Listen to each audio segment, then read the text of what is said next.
So now I'll turn it over to the last speaker. He's a former councillor for the city of Waterloo and current regional councillor. I share the horseshoe with him, and it is indeed a pleasure for me to introduce Jim Erb to speak and talk about amalgamation. So thank you, Jim, for being here tonight. Floor is yours. Thanks, Rob, for the invitation to be part of the conversation. Thanks to my colleagues on the panel for participating, and thanks for those that are joining us and participating. With what's been happening in some parts of the world in the past month, I know going for a ride in a hot air balloon may not seem like the safest thing to do these days. However, I want you to imagine that you bid on a hot air balloon ride over Waterloo Region at a charity event. And the hosts of the balloon ride are urban planning students from the University of Waterloo.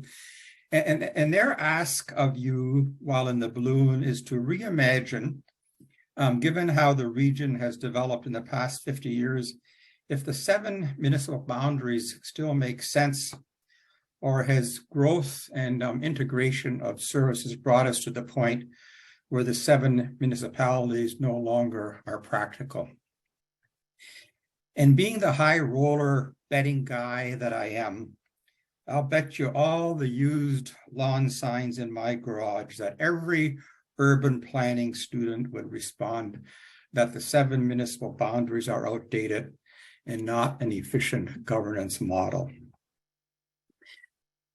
From my experience as a councillor in the city of Waterloo for 8 years and as a current member of regional council and a community volunteer, my impression is we're living with an outdated and cumbersome governance model that is getting in the way of effective municipal government. I'm continually amazed at conversations with potential candidates both at the provincial and municipal level who, before getting elected, think that a single-tier government would probably be a good idea for the region. But when elected, become entrenched in the current system and for whatever reason, seem to enjoy their new positions and the decisions they're able to make around the council table. And it seems to me that there's this dramatic conversion on the road to Damascus for newly elected municipal politicians, where this bright light appears and convinces them that they have truly found the promised land as a municipal councillor. Waterloo Region has a population of 630,000 people, 8 municipal councils, and 66 council positions. We're tripping over one another with elected politicians. In fairness to the number of 66, they are not all directly elected politicians. The 66 include the mayors from the 7 lower municipalities who sit on regional council. But what the 66 do have in common is that they all sit on a council duly legislated under the Municipal Act of the Province of Ontario. They're all paid for the positions by your tax dollars, and they all make decisions that affect you as a resident of Waterloo Region. As a reminder, and for the sake of comparison, with a population of 515,000, the City of London has 16 council positions. The City of Hamilton, with a population of 721, also has 16 council positions. And the City of Toronto, with a population of approximately 2.7 million, has 26 council positions. If you want to take it one step further, the province of Ontario has a population of 14.5 million people and 24 members of the Ontario legislature. With 66, we have half that amount to represent 630,000 people versus 14.5 million.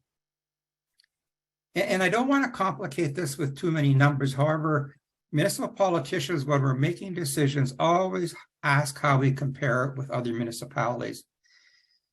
And so in Waterloo Region, we have 1 councillor for every 9,500 people. In London, 1 for every 32,000. In Hamilton, 1 for every 45,000. In Toronto, 1 for every 103,000. And in the province of Ontario, we have 1 member of the legislature for every 116,000 residents. So my question is, do we really need 66 positions? And this comparison has nothing to do with any criticism of current or past municipal councillors. They represent the closest contacts residents have with their local government and are fulfilling their roles for the right reasons. My political hero, my father, was a municipal councillor for 25 years, serving as mayor of Wellesley and regional council for 11 years. And we need to encourage exceptional people like my father to be members of municipal councils. My question is, how many do we need? Which at the end of the day is currently dictated by our outdated and cumbersome governance structure. The staff of our eight municipalities are spending well over 50% of their time in collaboration with colleagues in other municipalities, which creates competing interests and not focusing on the real issues that need to be addressed, such as housing, economic development, efficient planning, etc. The collaboration also has the possibility of delaying important decisions. And during my past term in regional council, I saw that firsthand. I saw how long it took to get consensus from 8 municipalities to make health-related decisions because of COVID. I saw during the most recent amendment to the official plan where bargaining took place between the 8 municipalities, often to achieve nothing more than assessment. And I saw it happen to getting approvals from lower tier municipalities for affordable housing projects that slowed down the actual provision of getting housing built. We have 8 chief administrative officers, 8 directors of planning, 8 departments administrating water and sewage, 7 fire chiefs, 8 legal departments, and the list goes on. And they're all accompanied by support staff, buildings, vehicles, and other resources. Needless to say, the public gets confused when they want to contact their municipal government representative to find out who does what. The short story is that under our current system, all 8 governments in the region do a little of everything.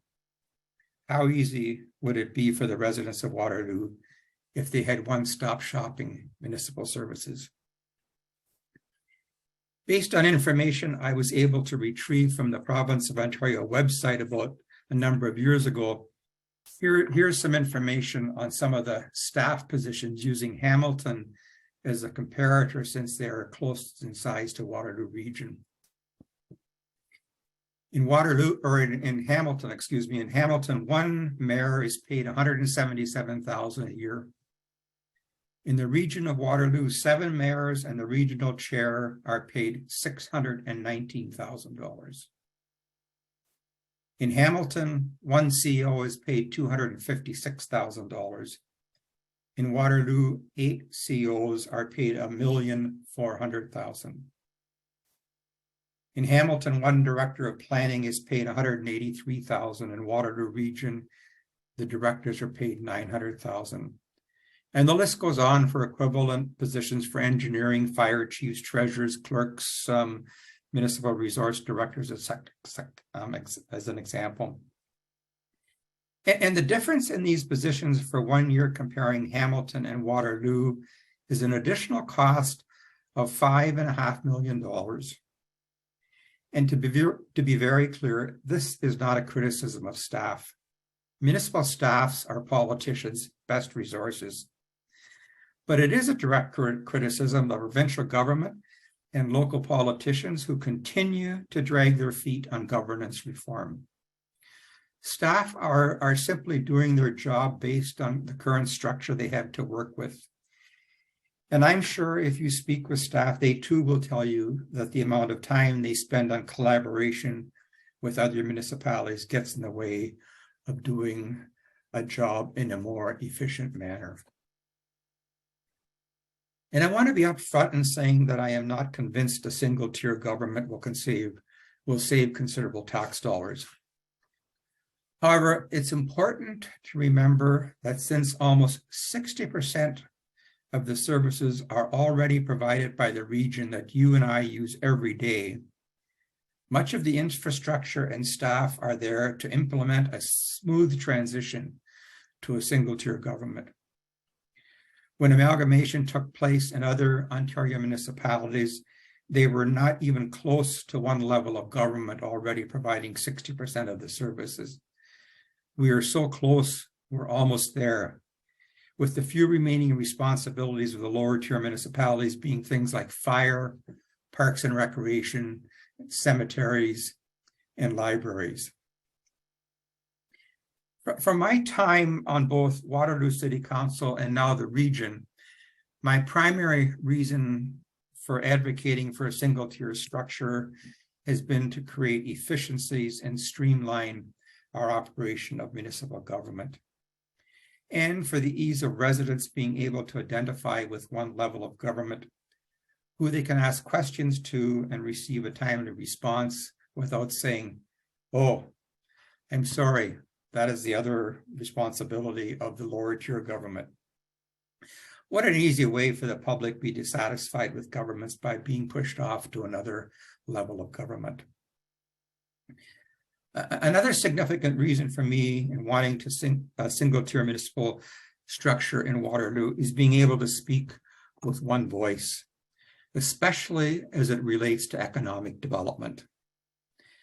Did we not learn a lesson about 10 years ago when Schneider's left the region and located to another municipality because we were not prepared to speak with one voice through a regional economic development department that could compete with another municipality and encourage them to remain in the region? What an embarrassment. And how many other times has this happened in similar situations that we're not aware of? Single-tier municipalities approach the provincial and federal government to fund specific projects. In Waterloo, they hear from multiple municipalities, and consequently, the ask does not have the single voice to compete for funding, but rather the upper levels of government ask, why don't we get our act together? After the Schneider's event, municipal politicians scrambled to create the Waterloo Economic Development Corporation, now known as the EDC, which is mandated to promote the region on a global scale. However, that was even fraught in debate in dividing up between the 8 municipalities on what the EDC could promote and what was the responsibility of the 7 lower tier municipalities, many of them still maintaining individual economic development departments. Unlike municipal politicians, volunteers involved in the not-for-profit sector and community organizations get it. To better serve the needs of the region and do so effectively in being responsible for the resources they receive from supporters and donors, they have either merged with other organizations or evolved into regional entities. And that includes the United Way, Community Foundation, the YMCA, Community Connections, which was formerly Meals on Wheels, Sustainable Waterloo Region, the Women's Crisis Center, Sexual Assault Center, SHORE, Canadian Mental Health Association, just to name a few. Like, if the volunteer sector can get it, why can't the politicians? Many who oppose restructuring argue it will be a loss of community identity. The same argument was used 50 years ago when the region was originally formed. 50 years ago, the townships of North Dumfries, Wellesley, Wilmot, and Woolwich were comprised of small communities, many of them called police villages. The police villages argued that the big bad townships would swallow them up, and places like New Hamburg, Elmira, Wellesley, and Ayr would lose their identity. Well, what a surprise. Those municipalities and many more in the townships like St. Jacobs, St. Clements, and Baden are thriving. And so will other current municipalities continue to thrive in new governance model. The Elmira Maple Syrup Festival, Wellesley Apple Butter and Cheese Festival, and the New Hamburg Mennonite Relief Sale all thrive in the communities that were to lose their identity. When I chaired Citizens for Better Government some years ago, which advocated for a one city model, we recommended that each of the wards in the new municipality would have a community council that would include the local councillor, where residents of their particular ward could sit on council and have a place where their voice could be heard and to share their views. Citizens for Better Government recommended that there be 22 wards in the new single-tier municipality, which means 22 councillors, and in each ward, a community council would have a direct link to the new council. The wards were drawn so that there was an equitable distribution between rural and urban populations. So does it make sense that as a strong advocate for many years of a single-tier government, I knowingly sought election to a two-tier system? A new governance structure, amalgamation, or municipal reform, whatever you want to call it, becomes a very divisive and emotional issue. And consequently, my position has been to function within the system I chose to run in and contribute where I can to advocate for governance reform and creating of efficiencies. And if truth be known, restructuring isn't going to happen unless it's mandated by the provincial government. Local politicians are experts in what we call turfdom, or advocating for the status quo and maintaining our current status. And as hard as we've tried, we've never, ever been able to agree on a new governance model. As I mentioned earlier, Waterloo Region currently provides approximately 60% of the services residents use daily. In my humble opinion, rather than creating a new single-tier municipal structure for our region, the smoothest transition for our region with a restructuring of municipal government, especially for the residents, would be to eliminate the 7 lower-tier municipalities, invite the region to form the new municipality, since they already provide most of the services. That by far would be the least disruptive for residents. And for those in the community who advocate for municipal reform, I think there's a consensus in the community that any new municipality should be called Waterloo. We were the county of Waterloo. We had the township of Waterloo. We're now the region of Waterloo. We have the world-renowned University of Waterloo, Waterloo Regional International Airport, the city of Waterloo, and many other regional institutions carry the Waterloo name. That transition would go relatively unnoticed outside our region. The EDC, or the Economic Development Corporation, uses Waterloo as a brand name on a global basis. And consequently, we already have a strong brand in the name of Waterloo. And at the end of the day, if restructuring does take place in Waterloo, and Waterloo is not agreed to as the new name of Waterloo, then the obvious second choice would be Urbsville. Thank you. There you go. That's that self-interest somebody was talking about. Who's in it for what? Thank you, Jim, for that. So, Jim, you raised some interesting points, and I do this podcast called Little Gray Mares where I talk to people because you mentioned people running have one point of view, then when they get elected, they have another point of view, and I just want to add, after they leave office, a lot of them change to that original point of view about amalgamation. Have you noticed that? Very clearly, it's happening right now as this debate is ramping up about looking at the governance that those run municipal councils that were strongly opposed to it, all of a sudden have seen the light and think maybe it might not be that bad an idea. I think one of the interesting, I remember chatting with John Gazzola, who talked about during the pandemic how if you wanted to issue a press release, you had to go to all 7 municipalities and the region in order to get consensus before you could issue one press release. Right, yeah. Mhm.